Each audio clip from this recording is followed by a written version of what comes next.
Hello students, আজকে আমরা আমাদের সেল সাইকেলের সেকেন্ড ক্লাস করতে চলেছি এবং এই সেকেন্ড ক্লাসটা খুবই গুরুত্বপূর্ণ হতে চলেছে। কেন খুবই গুরুত্বপূর্ণ হতে চলেছে? তার কারণ একটা খুব বেসিক কোশ্চেন যেটা আমার ছোটবেলায় মাথায় এসেছিল, তার উত্তর আমরা আজকে এই সেল সাইকেলের মধ্যে পেতে চলেছি সেকেন্ড ক্লাসে। কি সেই কোশ্চেনটা? তোমরা হয়তো অনেকেই দেখেছো যে কারোর কোনো একটা মানুষের টিউমার হয়েছে, ডাক্তার বলেছে আপনার ব্রেন টিউমার আছে বা আপনার অন্য কোথাও টিউমার রয়েছে। তো এই যে টিউমারটা, এই টিউমারটা কারা করে তোমরা জানো? এই টিউমারটা করে থাকে হচ্ছে কি কিনা এই সেল সাইকেল। এই সেল সাইকেল যদি কারোর শরীরে বা কোনো একখানা সেলের মধ্যে ভুল হয়ে যায় এবং ভুল হয়ে যদি তার অনিয়ন্ত্রিত সেল ডিভিশন বা প্রচন্ড পরিমাণে সেল ডিভিশন মানে হওয়ার দরকারই নেই, তবুও হচ্ছে, তখন কি হয় সেই মানুষের ওই সেলটা জমতে জমতে জমতে জমতে টিউমার ফরমেশন হয়ে গিয়ে থাকে। তো দেখো, সেল সাইকেল আমি আগের দিন বলেছিলাম খুবই খুবই খুবই একখানা রেগুলেটেড প্রসেস। তার মানে কি, প্রত্যেকটা স্টেপকে আমরা দেখব, ভেরিফাই করব, তারপর নেক্সট স্টেপে এন্ট্রি দেবো। তো এই পুরো বিষয়টা আজকে আমরা দেখতে চলেছি সেল সাইকেল চেক পয়েন্ট। এই চেক পয়েন্ট বলতে কি বোঝায় তোমরা সবাই দেখেছো, যে কোনো বর্ডার সীমানা যেমন ইন্ডিয়া পাকিস্তান রয়েছে বা আদার্স যে কোনো জায়গাতে দেখবে, যখন কেউ বর্ডারের এক সাইড দিয়ে এক সাইডে যায় তখন তার চেকিং করা হয়। বা যে কোনো জায়গায় ধরো কেউ যদি কোনো কি বলবো জেলে কারোর সাথে দেখা করতে যাচ্ছে, যে কোনো জায়গাতে যখন তুমি যাবে যেগুলো খুবই সেন্সিটিভ জায়গা, সেই সেন্সিটিভ জায়গায় কিন্তু তোমার প্রপার চেকিং হয়। তুমি যদি সেরকম উল্টো পাল্টা জিনিস বা যেগুলো ক্ষতি করতে পারে এমন জিনিস নিয়ে যাও, তাহলে কিন্তু তোমাকে সেখানে আটকে দেওয়া হবে। তুমি যদি ট্রেনে করে যাবে, তুমি যদি কোনো রকমের ইনফ্লেমেবল জিনিস মানে যেগুলোতে আগুন ধরতে পারে তুমি যদি নিয়ে যাও, তাহলে কি হবে? তোমাকে ট্রেনে উঠতে দেওয়া হবে না। যদি টিটিরা ধরতে পারে, বিভিন্ন রকম মেশিন লাগানো থাকে, বাট আমাদের ইন্ডিয়াতে তো সেরকম অতটা করা করে নেই, কিন্তু তাও ধরতে পারলে কিন্তু ফাইন রয়েছে। সেইভাবেই একটা কোর্স সে ডিসাইড করেছে যে আমি ডিভাইড করব। ওকে, ভেরি গুড, ও ডিভাইড করবে। তো ও ডিভাইড করবে মানে ও এখন কোথায় থাকবার কথা? জি1-এ থাকার কথা। ঠিক আছে, আমরা সবাই জানি যে একখানা কোর্স যখন ডিভাইড করে তখনও কোথায়, মানে স্টার্টিংটা কোথা থেকে করছে? জি1 থেকে করছে। এইবার আমরা আগের দিন পড়েছিলাম, তোমাদের যদি মনে থাকে, যে জি1 কে আমরা বলি গ্যাপ 1। মানে এখানেও কি করে? প্রস্তুতি নেয়। কিসের প্রস্তুতি নেয়? তার ঠিক পরের ফেজ যেটা হচ্ছে কি কিনা এস ফেজ বা সিনথেসিস ফেজ, সেই ফেজটাকে ঠিকভাবে করার জন্য যে জিনিসগুলো লাগে সেগুলো কিন্তু এই জি1-এ হয়ে থাকে। ওকে, এত অব্দি আমরা কোনো ডাউট নেই। এইবার একখানা সেলসে ভেবেছে যে আমি ডিভিশন করব। ওকে, ও ভেবেছে ও ডিভিশন করবে। তো ও ডিভিশন করার জন্য নিজের মধ্যে সমস্ত কিছু চেঞ্জেস আনছে, সমস্ত কিছু করছে। বাট দেখা গেল ও অনেক কিছু মিস করে গেছে যেগুলো দরকার। তখন কি হবে? এই যে জি1 এস একটা ব্লু কালারের, দেখো এখানে চেক পয়েন্ট করা রয়েছে, এটা হচ্ছে একটা গেট। যদি কেউ এই চেক পয়েন্টটা ক্রস করে তবে গিয়ে সে একমাত্র এস ফেজে ঢুকতে পারবে। ম্যাক্সিমাম স্টুডেন্টের ডাউট থাকে, স্যার এই জি1 এস চেক পয়েন্টটা কেন জি আর এস এর আপনি বর্ডারে দেননি? তার কারণ এটা পুরোপুরি কিন্তু বর্ডারে থাকে না। আমরা হায়ার স্টাডিজে জানতে পেরেছি চেক পয়েন্ট পেরোনোর পরও কিছুটা সময়, একদম মিনিমাম কিছুটা সময় যাওয়ার পর সে কিন্তু এই সিনথেসিসটা স্টার্ট করছে। এমন না যে চেক পয়েন্ট থেকে এই পাশে চলে এলাম আর সিনথেসিসটা স্টার্ট হয়ে গেল। তো এই জন্য এটাকে একটু আগে দেখানো হয়েছে। আচ্ছা, এবার তোমাদের প্রশ্ন আসতে পারে, স্যার ধরুন একখানা কোর্স রয়েছে, ও জি1-এ আছে, ও ভেবেছে আমি এস ফেজে যাব, কিন্তু ওর মধ্যে কোনো একটা সমস্যা হয়েছে, এই চেক পয়েন্ট ওকে বলেছে তুমি থামো। ভালো কথা। তো স্যার থেমে গেল। তো তারপর তার সাথে কি হবে? তারপর তার সাথে দুটো জিনিস হতে পারে। নাম্বার ওয়ান, তার যে জিনিসগুলো নেই বা যেটা ভুল ভ্রান্তি আছে তাকে সেটা ঠিক করানো হবে। যদি এমন দেখা যায় যে এমন একটা জিনিস আছে যেটা তার ভুলটা ঠিক করা সম্ভবই নয়, বা হয়তো পরে সম্ভব করা যেতে পারবে, এই মুহূর্তে সেটা সম্ভব হচ্ছে না, বা এমনও হতে পারে যে কোর্সটার হয়তো বাইরে থেকে সেই সিগন্যালটা আসেইনি যে কোর্সটাকে ডিভাইড করতে হবে, কিন্তু তাও সে নিজে নিজে ডিভাইড করার জন্য অগ্রসর হতে চাইছে। তখন কি করা হয়? যদি কোনো ভুল ভ্রান্তি থাকে সেটাকে ঠিক করা হবে। কিন্তু যদি কোনো ভুল ভ্রান্তি না থাকে, কিন্তু এবং তার কাছে প্রপার সিগন্যাল নিয়ে যাওয়ার জন্য, তখন তাকে এই জি1 থেকে জি0 দশায় পাঠিয়ে দেওয়া হয়ে থাকে। এই জি0 দশাটা কি? এমন একটা দশা, এখান থেকে আগেরবার প্রশ্ন এসেছিল যে জি0 এমন একটা দশা যেখানে একখানা কোষ মেটাবলিক্যালি অ্যাক্টিভ থাকলেও সে কিন্তু ডিভিশনটা করে না। তার মানে তার ডিভিশন প্রপার্টি সে লস করছে, কিন্তু তার মেটাবলিক প্রপার্টিটা থেকে যাচ্ছে। ওকে, তো সে শুধু ডিভিশন প্রপার্টিটা লস করছে। ওকে, তো এটা হচ্ছে জি0। আবার যখন তার সিগন্যাল হবে বা যখন সে হচ্ছে কি কিনা প্রপারলি নিজেকে পাবে যে না আমি এবার ডিভিশন করতে পারবো, এবং ও যখন আবার এই জি1 এর সাইকেলটা, এই সরি জি1 এস চেক পয়েন্টে যখন ক্রস করে যাবে, ও কিন্তু তখন এস ফেজে ঢুকে যাবে। ঠিক আছে, এবার কি একটা লেয়ারেই কিসে চেকিং হবে? না, এটা আমাদের কিন্তু বাঁচা মরণের একখানা প্রশ্ন। আমাদের শরীরে যদি কোনো রকমের টিউমার হয়ে যায় বা যদি মাল্টিপল সেল একটা জায়গায় জড়ো হয়ে যায়, তাকে পুষ্টি দেওয়া বা তাকে ব্লাড দেওয়া এগুলোও তো একখানা হ্যাম্পার্ড হবে। কারণ আমরা জানি টিউমার হয়েছে মানে সেখানে অ্যাঞ্জিওটেনসিস হয়ে থাকে, যেখানে ওরা নিজেদের ব্লাড ক্যাপিলারি আলাদা করে তৈরি করে, যেখান থেকে তারা ব্লাড নিজেরা নিয়ে চলে আসতে পারে। এতটা বেশি পরিমাণে ওরা সেলফ ডিপেন্ডেন্ট হয়ে গিয়ে থাকে। তো আমাদের বডি কখনোই চাইবে না যে আমাদের থেকে কন্ট্রোলটা চলে যায়। তো ওই জন্য কিন্তু একখানা লেয়ার দিলে হবে না, এরকম মাল্টিপল লেয়ার রয়েছে। কটা লেয়ার রয়েছে? 3টে চেক পয়েন্টস রয়েছে। ফার্স্ট আমরা G1 আর S চেক পয়েন্ট আমরা দেখে নিলাম। এরপর এস ফেজে কি হয় আমরা আগের দিন পড়েছি, এস ফেজে ডিএনএটার ডুপ্লিকেশন করা হয়ে থাকে, ডিএনএ রেপ্লিকেশন হয়ে থাকে। এরপর ডিএনএ রেপ্লিকেশন করার পর G2 প্রস্তুতি পর্বটাতে চলে যায়। G2 প্রস্তুতি পর্বটাতে গেল, গিয়ে সেখানে যখন তার সমস্ত কিছু অলমোস্ট রয়েছে যে ঠিক আছে G2টা হয়েছে, এবারও কোথায় যাবে? এম ফেজে। এম ফেজের মধ্যেও কিন্তু প্রোফেজ, তার মানে G2 থেকে যেই এম এও যেতে যাবে তখন ওর কাছে একটা গেট আসছে, G2/M চেক পয়েন্ট। এই চেক পয়েন্টটা আরো বেশি গুরুত্বপূর্ণ, তার কারণ এই এস ফেজে যা যা হয়েছে, যদি সে কিছু ভুল করে থাকে বা যদি তার মধ্যে কোনো ডিএনএ ড্যামেজ থাকে, তাকে তখনই প্রোফেজে ঢুকতে দেওয়া হবে না। কারণ আমরা জানি যে এস ফেজে অলরেডি ডিএনএ ডুপ্লিকেশন হয়ে গেছে, আর যখন এস ফেজে একবার ডিএনএ ডুপ্লিকেশনটা হয়ে গেছে, তো তারপর যদি তাকে না আটকানো হয় এবং ও যদি প্রোফেজে চলে যায়, ধরো আমি কথার কথা বলছি, খুব বেসিক একটা কথা বলছি, ধরো তোমরা ছোটবেলায় ক্লাস 10-এ পড়েছো ক্রসিং ওভার, যারা পড়োনি আমি তাদেরকে পড়াবো ক্রসিং ওভার জিনিসটা কি জিনিস আছে। যে যখন ক্রোমোজোম তৈরি হয়ে গেল, তারা কি করে, তাদের যে নন সিস্টার ক্রোমাটিড গুলো থেকে থাকে তারা কিন্তু একে অপরের সাথে চেঞ্জেস করে নেয়, নিজেদের পার্টটা চেঞ্জেস করে ক্রসিং ওভার করে নেয়। তো ধরো এরকম কারোর ক্রসিং ওভার হতে গিয়ে কোনো একটা সামথিং পার্ট মিউটেশনের জন্য সেটা আর একটা ক্রোমোজোমের মধ্যেও চলে গেল, তার ফলে কি হবে? তার ফলে কিন্তু সেই সেলটার স্ট্রাকচার তো গেলই, সেই সেলটার কিন্তু ফাংশনও একটা টিউমার সেলের মতন হয়ে যেতে পারে বা মিউটেশন হয়ে যেতে পারে। তোমরা যত হায়ার স্টাডিজ করবে এই বায়োলজিতে, সেল সাইকেল বা ক্যান্সার বায়োলজির উপরে প্রচন্ড পরিমাণে মিউটেশনের উপর ফোকাস দেওয়া হয় থাকে, ডেভেলপমেন্টাল বায়োলজিতেও সেম করা হয়, প্রচন্ড পরিমাণে মিউটেশনের উপর ফোকাস দেওয়া হয়, কোশ্চেন্সও কিন্তু মিউটেশনের উপর থেকে আসে। কিন্তু আমরা এখন অত বেশি ডিটেলে যাব না, এইটুকুনি তোমরা জানো যে এই প্রোফেজে যাওয়ার সময়, কারণ এরপরে কিন্তু কি হবে, এরপরে ক্রোমোজোম গুলো আস্তে আস্তে মেটাফিজিক প্লেটে যেতে থাকবে দুটো নতুন সেল করার জন্য। তো একটা সেল কি চাইবে যে তার মধ্যে থেকে কোনো ড্যামেজ জিনিস তার ডটার সেলের মধ্যে যাক? আমাদের কোনো মায়েরাই চাইবে না যে তাদের সন্তানের মধ্যে কোনো খারাপ জিনিস আসুক, তেমনি এই সেলটাও কিন্তু চাইবে না। তো তাই জন্য কি করা হয়, G2 এবং প্রোফেজ এর ঠিক মিডিলে G2M এই চেক পয়েন্টটা থাকে, যে চেক পয়েন্টের এই কাজটা থাকে যে সমস্ত কিছুকে একবার চেক করা, যদি কোনো ভুল হয়ে থাকে ডিএনএ রিপেয়ার করাতে হবে, তাকে ব্যাক করাও, ব্যাক করে ডিএনএ রিপেয়ার করিয়ে নাও। তারপর যদি সমস্ত কিছু ঠিক পাওয়া যায় তো ওকে প্রোফেজ থেকে ছেড়ে দেওয়া হয়। প্রোফেজ মেটাফেজ করার পর যখন ও হচ্ছে কি কিনা ফাইনালি অ্যানাফেজে আসবে, তখন দেখো মেটাফেজ আর অ্যানাফেজের মিডিল একখানা এম চেক পয়েন্ট রয়েছে, এবং আমি বলবো এই এম চেক পয়েন্টটা তোমাদের কাছে সব থেকে বেশি গুরুত্বপূর্ণ হওয়া উচিত। তার কারণগুলো পরপর দেখো, আমি তোমাদেরকে বলছি। নাম্বার 1 কি আছে, মেটাফেজ দশার যখন শেষ এবং অ্যানাফেজ দশার যখন শুরু, তখন এই এম ফেজটা হয়ে থাকে। এটা তো গেল, এটা তো আমরা পজিশন দেখেই নিয়েছি। কিন্তু কেন এটা বেশি গুরুত্বপূর্ণ, তার কারণ এই পয়েন্টটা, কাইনেটোকোর স্পিন্ডেল ফাইবারের সাথে সঠিকভাবে যুক্ত কিনা এটা দেখতে হবে। আচ্ছা, আমি বলেছিলাম যে যখন ক্রোমোজোম সেগ্রিগেশন হয়, দেখো ক্রোমোজোম সবার প্রথম আমাদেরকে এটা জানতে হবে যে একখানা সেল, এই সাইডে দাঁড়াই, হ্যাঁ একখানা সেল এই রয়েছে, এই একটা সেল রয়েছে। তো এবার এই সেলের এর কাছে এই যদি আমাদের মিডিল থেকে এটাকে আমরা ধরি ভাগ হবে, এখনো হয়নি, যদি ধরি ভাগ হবে, তাহলে এই ক্রোমোজোম গুলো কিন্তু এই মিডিল বরাবর লাইনিং করে, ঠিক আছে? এগুলোকে আমরা মেটাফিজিক প্লেট বলে থাকি। এই মেটাফিজিক প্লেটে হচ্ছে গিয়ে কিনা ক্রোমোজোম গুলো লাইন করে। এবার কি হয়, এদিকে আমাদের হচ্ছে গিয়ে কিনা স্পিন্ডেলের অ্যাসেম্বলি থাকে, এদিকেও থাকে। এখান থেকে স্পিন্ডেল গুলো এভাবে আসে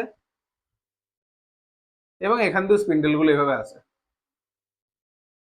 দিয়ে কি করে, ক্রোমোজোমের এক একটা ক্রোমোজোম কিরকম হয়ে থাকে, কারণ দুখানা ক্রোমাটিড হচ্ছে পরপর জুড়ে রয়েছে, তাদের একটাকে এ টেনের উপরে নেবে, একটাকে এ টেনের উপরে নেবে। তো ইমাজিন করো যদি প্রপার সেগ্রিগেশন হলো না, কথার কথা বলছি, প্রপার সেগ্রিগেশন হলো না, মানে মানে ধরো একখানা ক্রোমোজোম রয়েছে এরকম করে, একটা ক্রোমোজোম রয়েছে এরকম করে, তার এই নিচেরটার সাথে স্পিন্ডেল ফাইবারটা কানেক্ট হয়েছে, বাট এই ওপরটার সাথে কানেক্ট হয়নি। তখন কি হবে, এই দুজনাই তো পুরো একসাথে এদিকে চলে আসবে। আর আমাদের কি সেল চাইবে যে একখানা যে ডটার সেল তৈরি হচ্ছে তার মধ্যে একখানা ক্রোমাটিড কম যাক আর একজনের ক্ষেত্রে এটা বেশি চলে যাক? এরকম অনেক সিনড্রোম রয়েছে আমরা জানি আমাদের জেনেটিক্স এর মধ্যে, এবং আমি সেই সমস্ত জিনিসগুলো তোমাদেরকে ডিল করাবো পরবর্তী ক্লাসগুলোতে। তো এই যে মেন পয়েন্টটা না, এই মেন পয়েন্টের জন্য কিন্তু এই চেক পয়েন্টটা খুবই বেশি গুরুত্বপূর্ণ। কারণ যদি এই এম চেক পয়েন্টটা না থাকে তাহলে কিন্তু এই পার্টগুলোতে খুবই প্রচন্ড পরিমাণ অসুবিধা হবে, যে একখানা কোর্স যদি একটা না পেলো আর একটা কোর্স যদি ডবল পেয়ে যায়, এটা কিন্তু একটা ডিজাস্টার। কারণ পরবর্তীতে এই কোর্সটা যেটা এখান থেকে তৈরি হবে না, তার মধ্যে ধরো ল্যাকিং হয়ে গেল, তো তার পরবর্তী জেনারেশন গুলো কিন্তু সেই ক্রোমোজোমের পার্টটা পাবে না। তো এই জিনিসটা আমাদেরকে মাথায় রাখতে হবে। শুধু সেটুকুনি না, তারপর ক্রোমোজোম গুলো সঠিকভাবে মেটাফেজিক প্লেটে সারিবদ্ধ হয়েছে কিনা সেটাও দেখতে হবে, যে পরপর পরপর ঠিকঠাক ভাবে রয়েছে কিনা সারিবদ্ধ। দেখা গেল কেউ মেটাফিজিক প্লেটে আসেইনি, তখন তো হবেই না জিনিসটা না। তো ওই জন্য এই এম চেক পয়েন্টটা খুবই দরকার থেকে থাকে। দেন প্রতিটা সিস্টার ক্রোমাটিডের উপর সমান টেনশন। আমি এই মাত্র বুঝালাম যে যখন একে একটা ক্রোমাটিড টানবে, একেও যেন ক্রোমাটিডটা টানে। এই একটা ক্রোমাটিড, এই একটা ক্রোমাটিড, একে যেমন স্পিন্ডেল ফাইবার টানবে, একেও যেন টানে, এবং সমান পরিমাণে যাতে টেনশনটা দেয়। কারণ ক্রোমোজোম সেগ্রিগেশন, এটা নিয়ে তো মানে জেনেটিক্স পুরো পাগল, যে ক্রোমোজোম সেগ্রিগেশন থেকে যে কত কিছু কোশ্চেন করা যেতে পারে সে তোমরা আস্তে আস্তে দেখতে পাবে।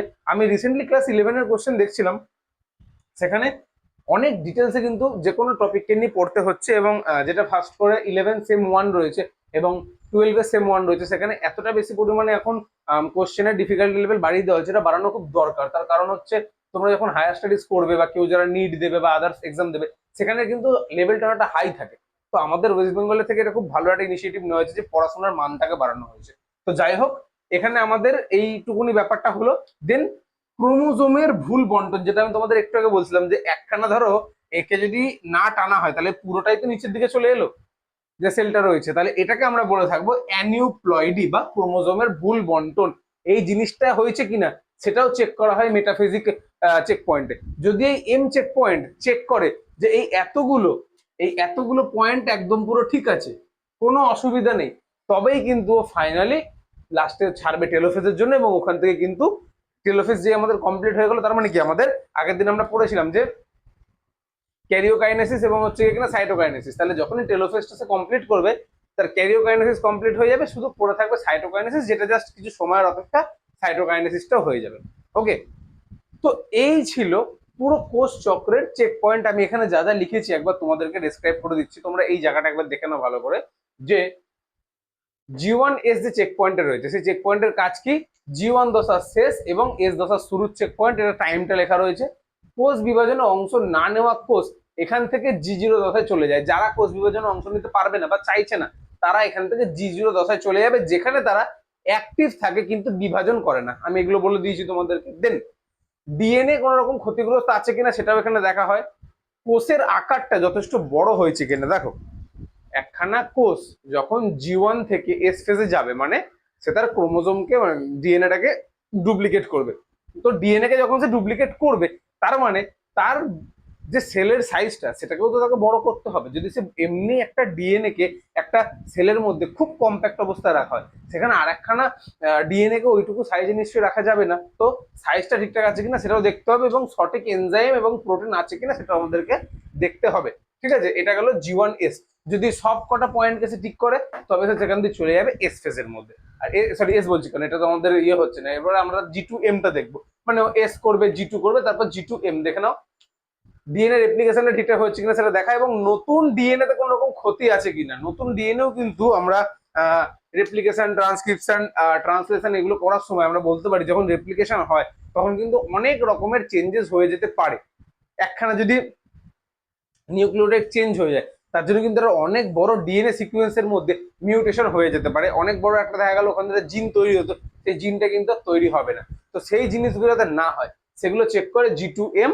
সেটা হয়ে গেলে তারপর তো আমি এমটা বোঝালাম কি কি হয়ে থাকে। মেটাফেজ দশার শেষ এবং অ্যানাফেজের শুরুতে এটা হয়ে থাকে, যেখানে কাইনেটোকোর স্পিন্ডেল ফাইবারের সাথে সঠিকভাবে যুক্ত আছে কিনা সেটা দেখা হয়ে থাকে। ক্রোমোজোম মেটাফেজ প্লেটে ঠিকঠাকভাবে এসেছে কিনা সেটা দেখা হয়ে থাকে। যে ক্রোম্যাটিড গুলো রয়েছে তাদের সাথে স্পিন্ডেল ফাইবার আটকিয়ে সঠিকভাবে টানছে কিনা সেটাও এখানে দেখা হয়ে থাকে। এবং ক্রোমোজোম যাতে কোনো রকমের ভুল বন্টন না হয়, অ্যানুপ্লয়েডি। তোমাদেরকে এক্সামে কোশ্চেনটা দিয়ে দিল, ধরো 11-এর সায়েন্সদের বলছি, 11-এর যে কোষ বিভাজনের কোন দশাতে অ্যানিপ্লয়েডি আটকানোর জন্য কোন চেক পয়েন্ট ইউজ করা হয়, তখন তোমরা কি বলবে, যে অ্যানাফেজ দশার সময় যাতে অ্যানিপ্লয়েডি না হয়ে থাকে তার জন্য এই এম চেক পয়েন্ট ব্যবহার করা হয়ে থাকে। কোন চেক পয়েন্টে এই অ্যানিপ্লয়েডি চেক করা হয়ে থাকে সেটা তোমরা বলতে পারবে যে এম চেক পয়েন্টে এটাকে চেক করা হয়ে থাকে। তো এই পুরো জিনিসটা গেল। এইবার তোমাদেরকে আমি একটা ছোট্ট কথা, একটু হয়তো কনসেপ্টের বাইরে, কিন্তু এটা আমি বলতে চাই, সেটা হলো এই যে পুরো জিনিসটা যতটা সুন্দর হচ্ছে না, এটাকে ফাংশন প্লে করার জন্য কিছু প্রোটিন এবং কিছু প্রোটিনের অ্যাসোসিয়েটেড ফ্যাক্টর দরকার থাকে। সেগুলো কারা? সেগুলো হচ্ছে সাইক্লিন অ্যান্ড সিডিকে। অনেকে হয়তো এর নাম শুনেছে যারা মেডিকেলের প্রিপারেশন করছে, এবং অনেকে হয়তো নাম শোনেনি। যারা নাম শোনেনি তাদের জন্য আমি বলি এমন কিছু ঘাবড়ানোর জিনিস নেই। With the course of this biology তোমরা কোনো না কোনো সময় জানতে পেরিয়ে যাবে সাইক্লিন কি সিডিকে কি। আমি তোমাদের শুধু এটুকুনি কথা বলতে চাই যে সাইক্লিন আর সিডিকে তারা এমন একটা কমপ্লেক্স, যেই কমপ্লেক্স গুলো হেল্প করে থাকে এই সমস্ত প্রসেস গুলোকে এগোনোর জন্য। মানে প্রতিটা আলাদা আলাদা ফেজ, যেমন জি1 ফেজ আছে, এস ফেজ আছে, জি2 ফেজ আছে, এম ফেজ আছে, চারটে মেজর ফেজ রয়েছে। এই চারটে মেজর ফেজের জন্য আমরা চারখানা ডিফারেন্ট সাইক্লিনকে দেখতে পাই, যাদের কাজ হলো সিডিকের সাথে বাইন্ড করা। সিডিকে মানে যারা সাইক্লিনের ডিপেন্ডেন্টিক আছে, যে সাইক্লিন এলে সিডিকের সাথে বাইন্ড করে সিডিকেও অ্যাক্টিভ হবে, তারা কাজটা করতে পারবে। ঠিক আছে, সেই সাইক্লিন গুলো সিডিকের সাথে হচ্ছে কি কিনা লিঙ্ক করে, মানে যুক্ত হয়, যুক্ত হয়ে হচ্ছে কি কিনা সেই যখন সে জীবনে আছে তার সমস্ত কাজকর্মগুলো করে, দিয়ে আবার এস ফেজে যায় তার কাজকর্মগুলো করে। আমি একটা ছোট্ট উদাহরণ দিচ্ছি। আচ্ছা, তো এবার আমি তোমাদের যেটা বলছিলাম যে সাইক্লিন সিডিকে, যে নামগুলো আমি তোমাদেরকে বললাম যে সাইক্লিন এবং সিডিকে তারা একসাথে কাজ করে। একটা কথা মাথায় রাখবে, প্রশ্ন বায়োলজিতে এরকম করে রাখা হয়ে থাকে সাইক্লিন সিডিকের মধ্যে কোন জিনিসটা প্রত্যেকটা এরকম আলাদা আলাদা দশায় নতুন নতুন তৈরি হয় না, সেটার নাম হচ্ছে সিডিকে। সিডিকে কিন্তু এই প্রতিটা দশাতেই থেকে যায় আলাদা আলাদা ভাবে, তারা কখনো বিনষ্ট হয় না। কিন্তু যে সাইক্লিন থাকে, সেই সাইক্লিন গুলো খুব এক একটা পার্টিকুলার রিজিয়ন অনুযায়ী, মানে জি1 যখন চলছে তখন যে সাইক্লিনটা পিকে থাকবে, যখন এস চলবে তার অন্য সাইক্লিনটা পিকে থাকবে, যখন জি2 চলবে তখন অন্য সাইক্লিন থাকবে, যখন এম ফেজ চলবে তখন অন্য সাইক্লিন থাকবে। সিডিকেও চেঞ্জ হবে, বাট সিডিকে কখনো, যেমন জি1 আমি বলছি কথার কথা, জি1 যদি সাইক্লিন ডি কাজ করে, জি1 সাইক্লিন ডি কাজ করছে, তাহলে সাইক্লিন ডি এর পিকটা এখানে যদি আমি ড্র করি, এটা যেটা গ্রাফ হয়, ঠিক আছে, এটা গ্রাফ হলো, এটা জি1, এটা এস, এটা জি2, আমি এইটুকু শুধু লিখছি। তাহলে এখানে জি1 যে গ্রাফটা পিক নেবে, নিয়ে এস এর কাছে এসে কমে যাবে, এই যে গ্রাফটা এলো এটাকে আমরা বলবো সাইক্লিন ডি এর গ্রাফ। এটা কার গ্রাফ? সাইক্লিন ডি এর গ্রাফ। ঠিক আছে, কিন্তু তারপর ধরো এস ফেজ যখন আসবে, এই জি1 আর এস এর ঠিক মিডিল থেকেই তখন আর একটা সাইক্লিন আমাদের যেটা এস ফেজের জন্য দরকার রয়েছে, সেইটা উঠে গিয়ে এস ফেজে তার কাজটা কমপ্লিট করে দেবে। ঠিক আছে, তো তারপরে আবার যেটা জিটুর জন্য দরকার সেটা আবার এস ফেজের এখান থেকে শুরু হবে, জিটুর জন্য যাবে। এরকম আলাদা আলাদা সাইক্লিন আলাদা আলাদা কি বলে আলাদা আলাদা পোর্শনের জন্য হচ্ছে কি কিনা দরকার থাকে। কিন্তু সিডিকের গ্রাফটা সবসময় এরকম হবে, সিডিকের গ্রাফটা সবসময় এরকম হবে, একটা স্ট্রেট লাইন। তো তোমাদের এই প্রশ্নটা আসতেই পারে যে সাইক্লিন এবং সিডিকের মধ্যে কাকে আমাদের প্রতিবার আলাদা আলাদা দশাতে নতুন করে তৈরি করতে হয় না বা ধ্বংস করতে হয় না, সেটা হবে সিডিকে। কিন্তু যেগুলো সাইক্লিন থাকে, সেই সাইক্লিন গুলো হচ্ছে গিয়ে কিনা এরকম দশায় দশায় তাদের আলাদা আলাদা পিক আসে, এবং যখন তাদের সেই দশার কাজটা হয়ে যায় সেটা নেমে গিয়ে তখন পরের দশার জন্য পরের সাইক্লিনটা অ্যাক্টিভেট হয়। এবার কি করে হয়, কেন অ্যাক্টিভেট হয়, ওখানে অনেক অ্যামাইনো অ্যাসিড আছে, যেমন থ্রিওনিন আছে, থ্রিওনিনের 161 রিজিয়নে ফসফোরাইলেশন করে, ইট ইজ হিউজ। এগুলো আমাদের যারা সিএসআই নেট নিয়ে পড়াশোনা করে বা যারা পিএইচডি দেবে তাদের জন্য এই অত ডিটেলস দরকার আছে, বাট আদারওয়াইজ এতটা তোমাদের জন্য মোর দ্যান এনাফ। ঠিক আছে, তো আমি আশা করছি এই কোষ চক্র যেটা চেক পয়েন্ট ছিল, মানে আজকে আমাদের ডে 2 ক্লাসটা, এটা তোমরা খুব ভালো করে বুঝতে পেরেছো। এইবার আমি আসি ডে 3 ক্লাসটা সম্বন্ধে একটা ছোট কথা বলতে। সেটা হচ্ছে পরের যে ক্লাসটা থাকবে সেই ক্লাসে আমরা অ্যামাইটোসিস মাইটোসিস এই দুটোকে নিয়ে ডিল করব, এবং তারপরে ক্লাসটাতে আমরা মিওসিস 1 মিওসিস 2 কে নিয়ে ডিল করব। সেই জিনিসগুলোতে অনেক পিকচারের দরকার থাকে, তো আমি আমার সেটআপটা এখান থেকে চেঞ্জ করে একটা অন্য সেটআপে যাব। তো এটাই জানানো ছিল তোমাদের কাছে যে তোমরা কিন্তু প্রিপেয়ার থাকবে যে পিকচারকে দেখে পিকচারকে পড়া, কারণ বায়োলজিকে কিন্তু উইদাউট ডায়াগ্রাম কেউ ইমেজিন করার কথা ভেবো না কোনোদিনও। এটাই বলে আমি আজকের এই ক্লাসটা শেষ করব। আমি আশা করছি তোমাদের এই টপিকটা নিয়ে আর কোনো রকম ডাউট থাকলো না, এবং এখান থেকে যতই ঘোরানো ঘোরানো কোশ্চেন আসুক না কেন তোমরা অ্যান্সারটা করতে পারবে। ঠিক আছে, আশা করি সবারই ক্লাসটা ভালো লাগলো, এবং আমি এটাও আশা করবো যে তোমরা পরের ক্লাসগুলোকে একই ভালোভাবে দেখবে, এবং যেটা বুঝতে অসুবিধা হবে আমাকে অবশ্যই সেটা কমেন্টে তোমরা লিখো। আমি পরে কিন্তু ডাউট ক্লিয়ারিং ক্লাস যেগুলো রাখবো সেখানে আমি সেগুলোকে নিয়ে ডিসকাস করে দেবো তোমাদের কাছে। তাহলে আজকে এইটুকুনি থাকলো, দেখা হচ্ছে পরের ভিডিওতে। Thank you.